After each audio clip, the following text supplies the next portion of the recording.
I do not believe in signs. In 31 years of managing estates for families whose names appear in endowment plaques and annual reports, I have learned to trust documentation over instinct, inventory over intuition. The Vance summer house in Southampton taught me, over the course of a single summer, that this discipline, which I had always considered my greatest professional virtue, was simply another form of willful blindness. I arrived at the property on June 3rd, 2020. Arthur Vance had died the previous February, at 79, following a cardiac event in the library of his Greenwich house. The Southampton property, 11 bedrooms, 4 acres, a private stretch of beach that required its own maintenance contract, had been left in operational limbo while the family settled the estate. Philip Vance, the eldest son, contacted my agency in late May. He needed someone experienced, discreet, and available immediately. My previous assignment had concluded in March. I was available. The briefing was unusually sparse. Philip Vance spoke with the efficiency of someone accustomed to delegating without explaining. I was to ensure the property remained in condition through September, when the family would decide whether to sell. There would be no family visits. The housekeeper, Diane Carver, came 3 days a week. Otherwise, the house was mine. He mentioned the gallery only once at the end of the call. "And the East Wing has a private collection, my father's paintings. Leave it as you found it." He paused longer than the sentence required. "The lights in there have been unreliable. Don't concern yourself with them." I wrote that down. I wrote everything down. The property file I received from Gerald Oates, the retiring supervisor, contained 47 pages of maintenance records, vendor contacts, and seasonal protocols. It was thorough in every respect except one. So the gallery occupied a third of the East Wing. 1,200 square feet, climate-controlled, purpose-built in 1991 according to the architectural addendum, and appeared in the file only twice. Once in the original construction notes, once in a utility record from 2017, noting an electrical inspection. No inventory, no insurance photographs, no record of the collection's contents.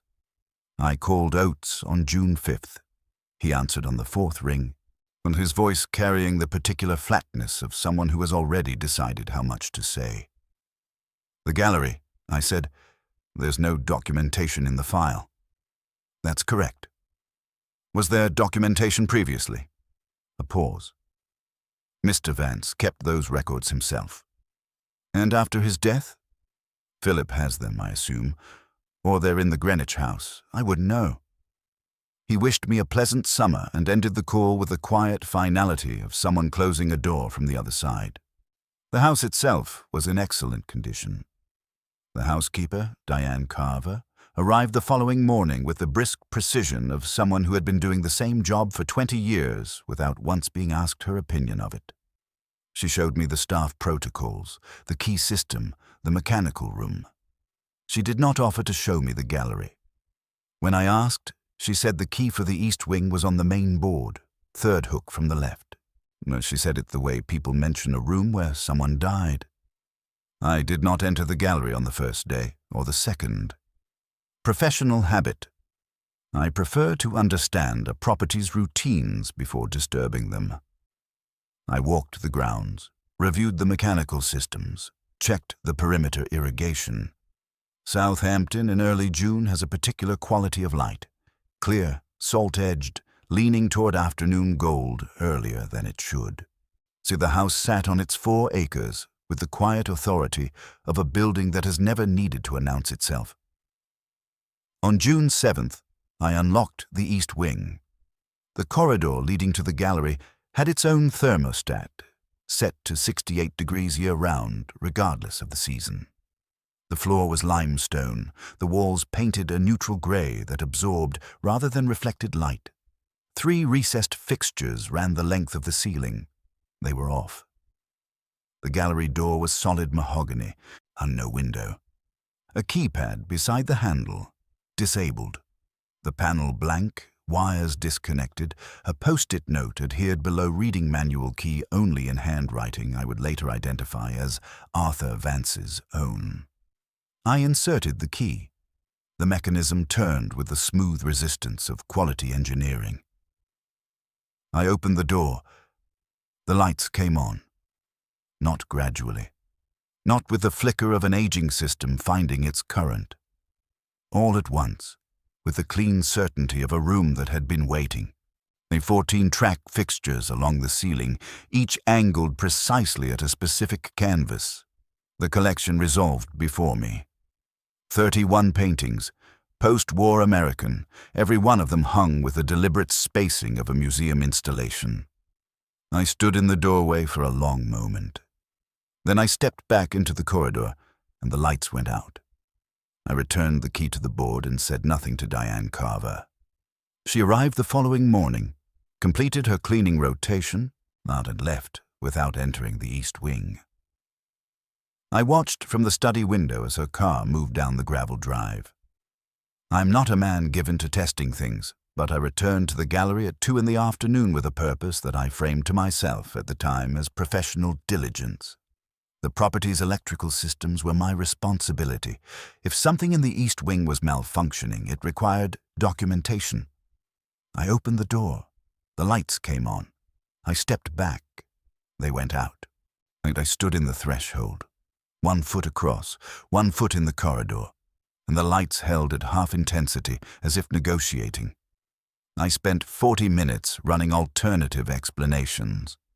Motion sensors were the obvious answer, though the electrical records showed none had been installed. A timed system triggered by the door mechanism was possible, though the post-it note and disconnected keypad suggested the opposite, that the gallery had been deliberately simplified, stripped of automated functions. A residual current in the fixtures responding to the door's movement was theoretically feasible and practically absurd. On June 10th, I asked Diane Carver, as casually as I could manage, whether she had ever noticed anything unusual about the gallery's lighting. She was folding linens at the time. She did not stop folding. "The lights have always done what they want in there," she said. "Did Mr. Vance say anything about them?" She set a pillowcase on the stack with the precision of someone choosing their next words. "He said the paintings needed a particular kind of attention. I called Philip Vance on June 12th. He answered from what sounded like a car, his voice carrying the compressed efficiency of a man who converts commute time into productivity. I described the gallery's behavior in neutral terms. Lighting anomaly. Possible sensor malfunction. And should I contact an electrician? The silence on his end lasted 4 seconds. I counted. "No," he said. "Leave the electrical alone. I'll need to document it, for the property record." "Document whatever you like. Just don't bring outside contractors into the East Wing." Another pause. Shorter. "Did you go inside?" "Briefly. To assess." "And?" I considered the question. "The collection appears well maintained." Philip Vance said nothing for a moment. When he spoke again, his voice had shifted by some small degree I could not precisely name. "My father spent 40 years on those paintings. He was very particular about who spent time with them." "I understand. I'm not certain you do." He said it without aggression, almost absently, as if noting a fact about weather. "But stay out of the East Wing unless it's necessary. That's my preference." I agreed and ended the call. And that evening I sat in the study with the property file open to the gallery's construction notes. 1991. Arthur Vance would have been 50 years old. The architect's notes listed the space as a private study with exhibition capacity. The climate control specifications were precise to a single degree. The lighting system, 14-track fixtures, full spectrum, museum grade, had been installed by a firm in Manhattan that specialized in conservation quality environments. Someone had planned this space very carefully. I entered the gallery properly on June 15th. I'd made my decision the way I make most decisions, by exhausting every alternative first. The lights came on as I crossed the threshold. 14 fixtures, each calibrated to illuminate a single canvas. I moved slowly, beginning at the left wall and working clockwise, the way I was taught to assess a room. Perimeter first, then interior, then what remains. Now the collection was post-war American, as I had noted from the doorway. Abstract expressionism weighted toward the quieter end of the movement, not the gestural violence of certain well-known names, but the contemplative strain, color fields, and tonal investigations, works that asked to be sat with rather than reacted to. Each canvas was accompanied by a small placard mounted directly on the wall at its lower right. Artist name, title, year. No acquisition information. No provenance. The sixth painting stopped me. It was mid-sized, perhaps 30 by 40 inches, oil on canvas, dated 1958. A deep field of blue-gray with a horizontal band of ochre crossing the lower third. Technically accomplished, formally resolved. Nothing unusual, except that someone had placed a small envelope on the floor directly beneath it, propped against the baseboard, unsealed. I crouched and looked inside without removing it. A single index card, 3 lines of a handwriting. Arthur Vance's. I recognized it from the post-it note, in ink that had not faded. 11 million. September 1994. J. Morrow. I stood up. The lights held steady. I left the envelope exactly where I'd found it. I returned to the gallery every morning for the following week. Each time, the lights came on. Each time, I documented what I found. The envelopes numbered 9 in total, each placed beneath a specific painting, each containing an index card in Arthur Vance's handwriting. The format was consistent. A sum of money, a date, a name or set of initials. The smallest figure was 4 million. The largest was 37 million. The dates ranged from 1989 to 2003. I did not remove any of them. I photographed each one with my personal phone. Keeping the images in a folder I labeled electrical documentation, with the reflexive caution of someone who has spent 3 decades around people who employ other people to manage inconvenient information. On June 22nd, I searched the name J. Morrow in connection with Arthur Vance and the hedge fund he had founded in 1981. The search took 11 minutes and produced a result I spent the rest of that day reading. Jonathan Morrow had been a fund administrator who filed a whistleblower complaint with the Securities and Exchange Commission in October of 2004, alleging that the Vance Fund had systematically misrepresented returns to institutional clients, pension funds, university endowments, a hospital network in central Pennsylvania, between 1989 and 2003. The complaint had been investigated. The investigation had been closed. The fund had paid a regulatory settlement without admitting wrongdoing. Morrow had died in November 2004. A cardiac event. He was 51 years old. I sat with that information for 3 days before I did anything with it. The paintings, I understood now, were not simply a collection. They were a ledger. Each canvas had been acquired in approximate proximity to a transaction that Arthur Vance had reason to obscure, not in a formal account, not in a document that discovery proceedings might surface, but here, in a private room that only one man controlled, annotated in handwriting on index cards that carried no institutional weight and could be dismissed, if ever found, as the private notations of an eccentric collector. He had hidden the record inside the art. He had put the art inside a room. And then, for reasons I could not yet explain, he had left the room accessible to me. So I reviewed Philip's exact words from our call. Stay out of the East Wing unless it's necessary. He knew, not the specifics perhaps, but he knew the gallery contained something his father had not wanted disclosed. His instruction to avoid it was not protective of the collection. It was protective of the family.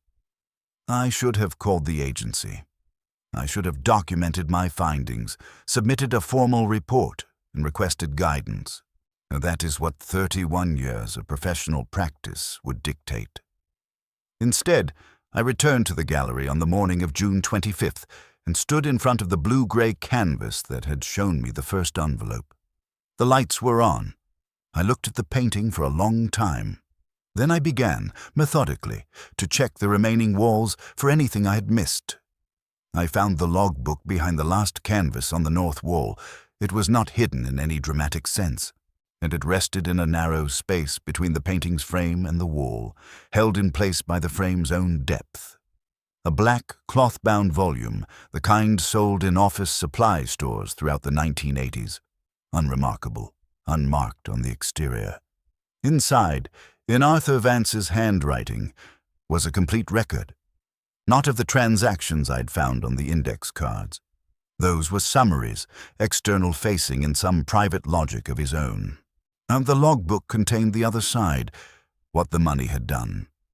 11 pension funds, 7 university endowments, 4 hospital networks, 1 municipal retirement system. The clients who had trusted the Vance funds reported returns that had been between 1989 and 2003. Inflated by a range of mechanisms the logbook described in language so precise it could only have been written by someone who understood exactly what he was doing. But the municipal retirement system entry occupied 4 pages. Bridgeport, Connecticut, public employees, teachers, sanitation workers, transit operators. Their retirement accounts had been structured with exposure to the fund during the period of misrepresentation. When the fund's actual returns were reconciled against reported returns in 2003, the shortfall had been covered through a quiet settlement that protected the fund's reputation while ensuring the clients absorbed losses the logbook calculated at $42 million over 14 years. Arthur Vance had written at the bottom of that entry, "Necessary." The alternative was unwinding everything. One line below in different ink added later, "I've not slept well since 1997. I replaced the logbook exactly as I'd found it and left the gallery. And I sat in the study until evening without turning on the lights. Philip Vance called on July 2nd. A routine check, he said. Was the property in order? Were there any maintenance issues requiring attention? His voice carried the same compressed efficiency as our previous call. I told him the property was in excellent condition. He asked if I had been in the East Wing. I told him I had conducted one inspection to assess the lighting issue. Oh, and? I couldn't identify a mechanical cause, I said. The fixtures appear to function correctly. Another silence, shorter than the last. My father had the gallery wired by a firm in the city. Very particular specifications. Some of the behavior may simply be a product of the system's age. That's possible, I said. The collection itself. Was everything in order? I looked out the study window at the evening light on the lawn. Everything appears exactly as your father left it. Philip Vance said good. He said he appreciated my discretion. He used that word specifically, discretion, in the way that people use it when they mean something narrower than its dictionary definition. He said he hoped the rest of the summer would be uneventful. I thanked him and ended the call. I had not lied. The gallery was exactly as Arthur Vance had left it. The logbook was behind the north wall canvas, for the envelopes were beneath their paintings. I'd simply declined to mention that I had read all of it. Diane Carver arrived on July 5th. She cleaned the first floor, restocked the kitchen supplies, and was preparing to leave when I asked her how long she had worked at the property. 22 years, she said, since her eldest child was in primary school. I asked if she had known Arthur Vance well. She considered the question with the care of someone who has learned that knowing is a word that means different things in different households. I knew his habits, she said. He came to Southampton every July and August. He spent mornings in the gallery, afternoons on the water, evenings in the study. He was consistent. Consistency is a form of courtesy in this kind of work. Did he ever discuss the gallery? He discussed everything except the gallery.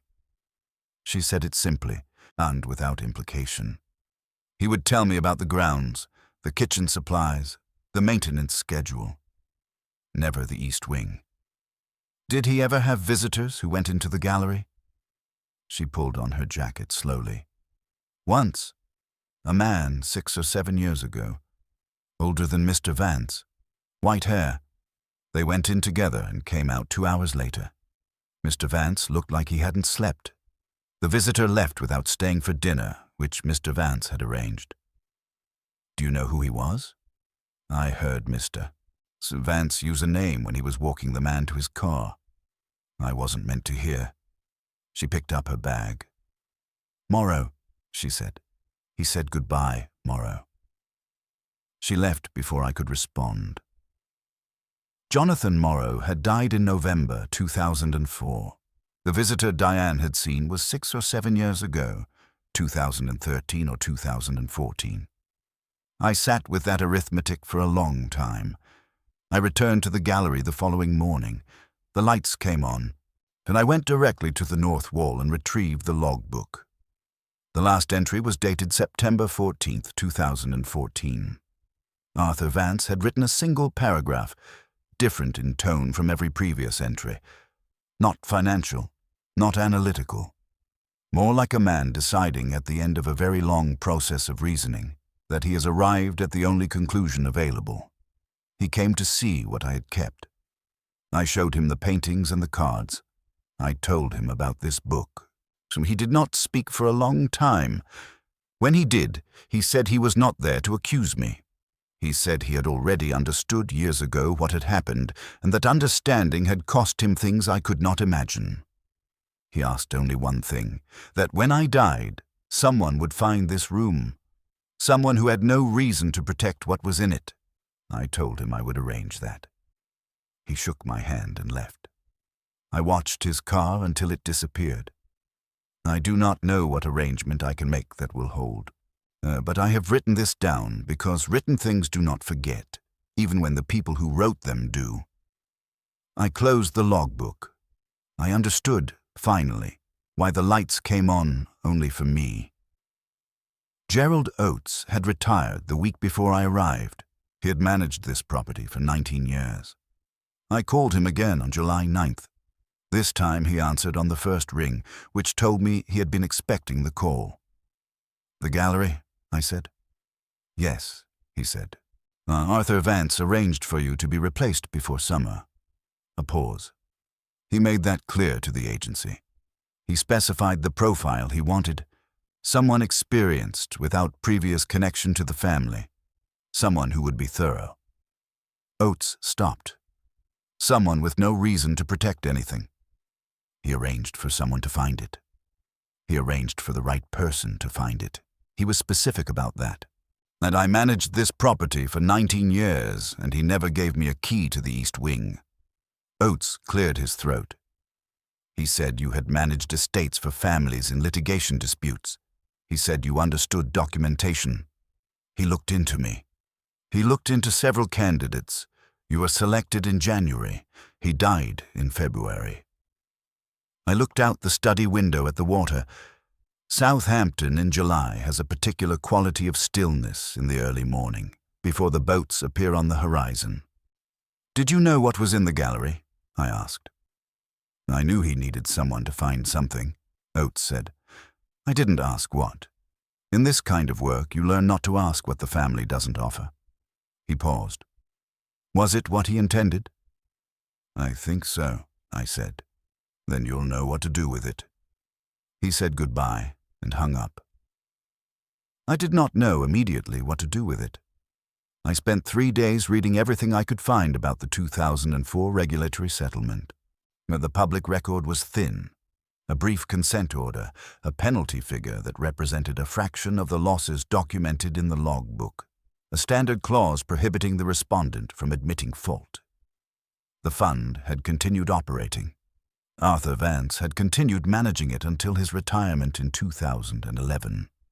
The clients listed in the logbook, the pension funds, the endowments, the hospital networks, had received partial compensation through the settlement.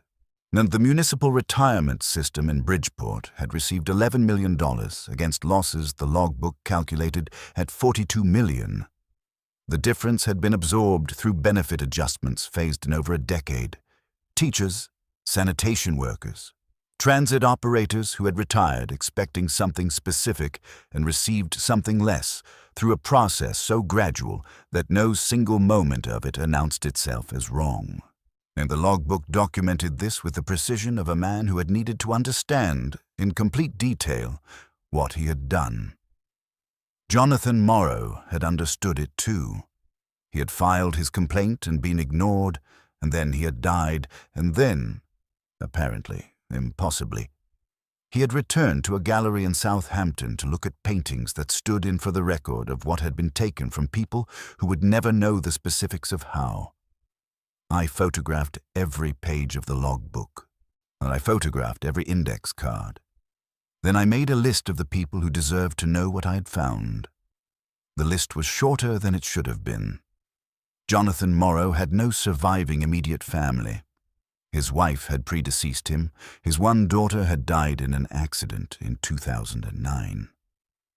The whistleblower complaint he had filed in 2004 was a matter of public record, however thin. There were attorneys who had worked on related cases, and there were journalists who had covered the settlement. There were former employees of the fund who had left in the years surrounding the investigation. I contacted none of them. Not yet. What I did on July 16th was write a detailed memorandum. Every painting, every index card, every logbook entry. The methodology Arthur Vance had used to document what he could not otherwise disclose.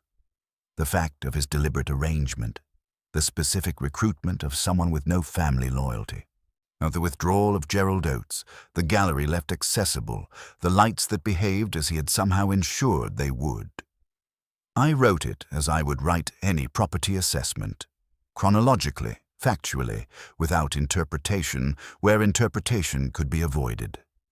I printed 3 copies. One I sealed in an envelope addressed to myself at my home address. One I sealed in an envelope addressed to the attorney who had handled my affairs for 12 years. The third I placed inside the logbook, thus behind the north wall canvas, where I had found it. I did not send the envelopes yet. I needed to understand one more thing before I decided what this evidence required of me.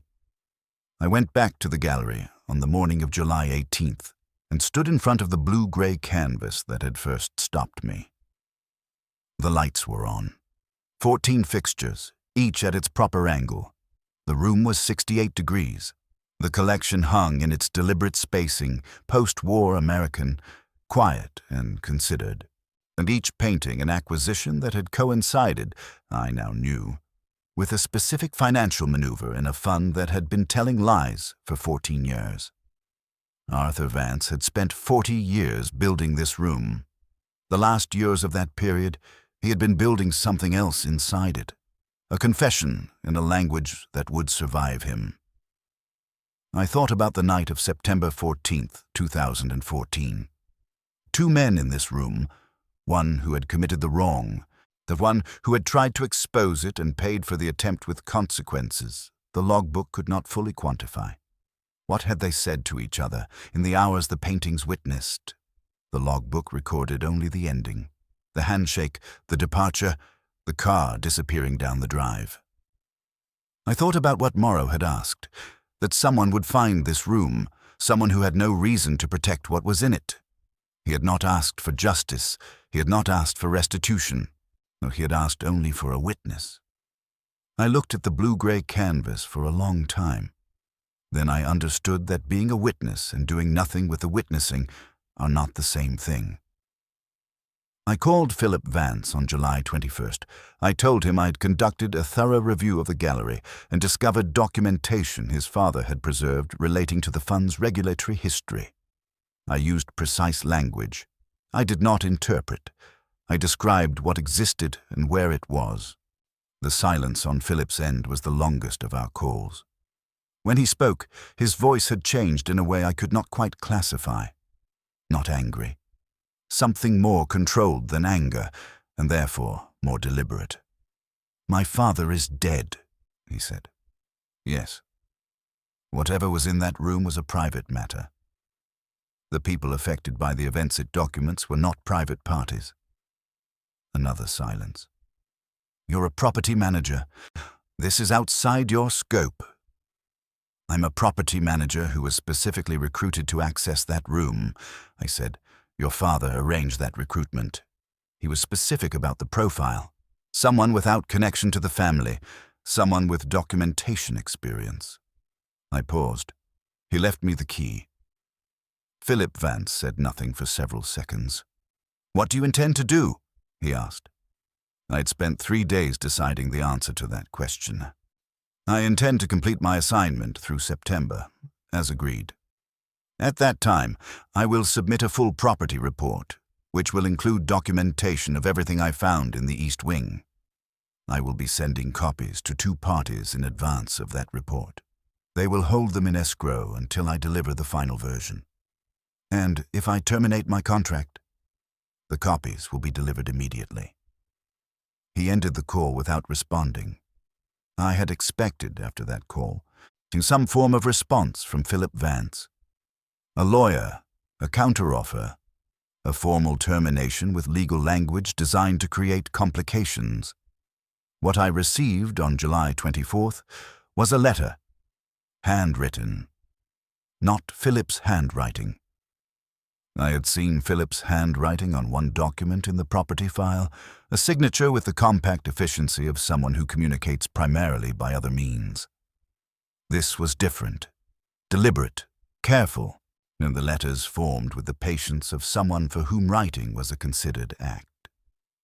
The return address was a street in Bridgeport, Connecticut. The letter was from a woman named Louise Calloway. She identified herself as a retired transit operator, 43 years of service, retired in 2008. She wrote that she had received my name and the property address from someone she described as a mutual connection who believed you might be in a position to understand what we were told we were owed. She wrote that she had 4 grandchildren, that 2 of her friends from work had died in the intervening years, and that she was not writing because she expected anything to be corrected. She had learned, she wrote, not to expect correction. She was writing because she had been told that someone in a house in Southampton had been looking at the same numbers she had spent years looking at, and that this person had found them worth looking at. "I just wanted to know if someone outside of us knew," she wrote. "That's all. You don't have to write back." I wrote back that same evening. Louise Calloway was the first of 6. Over the following 2 weeks, letters arrived from Bridgeport, from a suburb of Hartford, and from a town in central Pennsylvania I had to look up on a map. Former teachers, a retired hospital administrator, a man who had worked in municipal sanitation for 30 years and written with the compressed anger of someone who had practiced restraint for so long it had become architectural. I understood, reading each one, that the mutual connection they mentioned had been working for some time. Someone had known these people existed. Someone had located them, and provided them with my name and address, and suggested, without specifying what I had found, that contact might be worthwhile. Jonathan Morrow had died in 2004. I did not have an explanation for this. I did not try to construct one. What I had was 6 letters, each from a person whose retirement had been quietly diminished through a process no single document had ever fully described. The logbook described it, the index cards indexed it, and the painting stood in front of all of it, acquired in the same years the decisions were made, hung in a room that Arthur Vance had spent his last decade preparing for exactly this moment. I read all 6 letters twice. I added them to the documentation folder I had been building since June. On August 2nd, I went into the gallery and stood in front of the blue-gray canvas and looked at it for a very long time. The lights were on. I said to no one, or possibly to someone, "I have them." The gallery behaved differently after that. I have no language that does not sound absurd, and so I will simply describe what occurred. The lights, when I entered, began to vary in intensity, not malfunction, not the uncontrolled flicker of failing fixtures, but adjustment, the way a careful lighting designer shifts emphasis from one section of a room to another. On August 5th, the fixtures over the east wall were notably brighter. I spent that morning with the east wall paintings and found, behind the third canvas from the left, a folded document I had not previously noticed, a handwritten list of dates and wire transfer references in Arthur Vance's handwriting that aligned precisely with 3 logbook entries I had considered the least complete. On August 9th, the north wall fixtures were brighter. Behind the canvas where I had found the logbook was a second envelope, smaller than the index card envelopes, and containing a single sheet folded in thirds. A letter addressed to no one, dated December 2019. I have tried to calculate what adequate means. I have not found a figure. I have tried to calculate what possible means, and I have found only this room, and the years I have spent in it, and the fact that I arranged for it to be found by someone who will not simply close the door behind them. If you are reading this, that arrangement worked. I'm sorry, it is the best I could do, and I was capable of better. I did not choose better when it mattered. The signature was Arthur Vance's. Below it, in a different ink, was a second name. The handwriting was not Arthur Vance's. It read, "He kept his word. J.M." I sent the sealed envelopes to my attorney and to myself on August 14th. The property continued as it had. Diane Carver 3 mornings a week, the grounds crew on schedule, the mechanical systems functioning, and I wrote my daily logs with the same precision I bring to every assignment. I documented weather, maintenance, visitor access. There were no visitors, and anything unusual. Under unusual, I had stopped writing about the gallery. The gallery had its own documentation, separate, thorough, building toward a conclusion I had already determined. Philip Vance called twice in August. Both calls were brief. He asked about the property's condition. I told him it was excellent, and he did not mention the gallery. I did not mention it. We conducted our calls with the professional cordiality of 2 people who have agreed, without agreement, to table the most significant subject between them until a date both understand is coming. Louise Calloway wrote again on August 19th. She asked if I had found what I had been looking for. I wrote back that I believed I had found what Arthur Vance had been looking for, which was not quite the same thing but was related. And she wrote back, "He came to see us once. 1998. He didn't say who he was. He asked questions about how the retirement system worked, how the payments were structured. My friend thought he was from the union. I always thought he knew more than that. 1998 was the year Arthur Vance had written, "I have not slept well since 1997.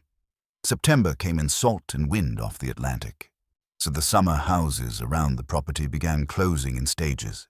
Furniture covered, boats dry docked, the particular quieting of a place that knows the season has ended. I spent my last 2 weeks at the property and the evenings in the gallery. I'd stopped trying to explain the lights. They came on when I entered, held at whatever intensity corresponded to whatever section of the room I needed to attend to, and went out when I left. And I'd stopped experiencing this as uncanny and started experiencing it as simply the gallery's own form of protocol. Arthur Vance had spent 40 years with these paintings. Perhaps the room had learned something from that attention. On September 18th, I photographed the complete gallery. Every canvas, every placard, every inch of wall and floor. I photographed the space behind each painting.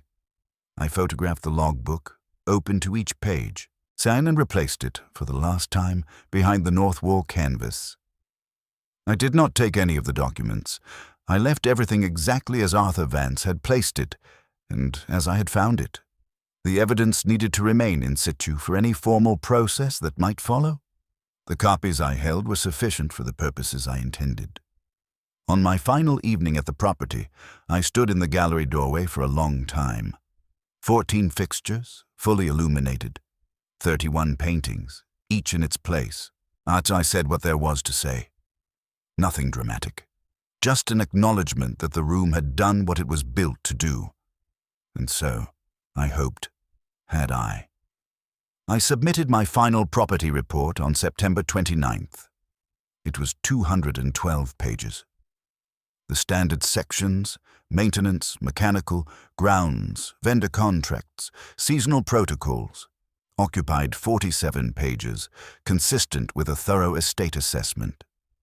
The remaining 165 pages documented the gallery's contents. Each on the methodology I had used to assess them, the materials I had found and photographed, and a complete account of the events between June 3rd and September 22nd, written in the factual register of professional documentation. I included the 6 letters from Bridgeport and Hartford and Central Pennsylvania. I included Louise Calloway's letter and my responses. I included the transcript of my call with Philip Vance on July 21st. Copies went to my attorney, to an investigative journalist I had identified through the 2004 regulatory coverage, and to a legal aid organization in Bridgeport that had, according to their public records, represented former municipal employees in pension disputes. I sent Philip Vance a brief note informing him that the final report had been submitted and that copies had been distributed, as I had indicated they would be. He did not respond.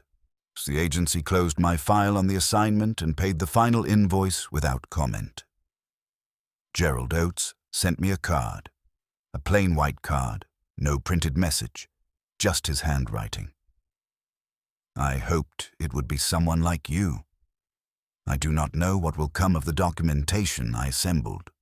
These processes are slow and uncertain and frequently disappoint the people who believe in them. But Arthur Vance had asked only for a witness. I have managed 34 estates in 31 years, and I have documented water damage and structural failures, and once a collection of letters hidden inside a piano that a family spent 3 years litigating over. I have walked through rooms where the weight of what was not said pressed against the walls like weather. I understand, professionally and otherwise, that the houses wealthy families build are rarely only what they appear to be. The Southampton property sold in February. I read the listing briefly. The gallery was described as a dedicated art space, climate-controlled, 1,200 square feet, suitable for private collection. The photographs showed the room empty, bare walls, track lighting, limestone floor. The paintings had been removed, presumably to storage or to some other arrangement the family made. I think about those paintings sometimes, whether they will be separated, auctioned individually, or each one disconnected from the index card that once lay beneath it and the logbook that gave those cards their meaning. Whether the room, empty and sold, will behave the same way for the next person who opens the door. I think about Arthur Vance in that room, September 2014, shaking a hand he had wronged and being told that bearing witness was the last available form of repair. I think about whether he believed it. I do not know what the lights were. I know what they did. And I know that something in that room had been waiting for a very long time for the right person to walk through the door. I walked through the door. I did not close it behind me.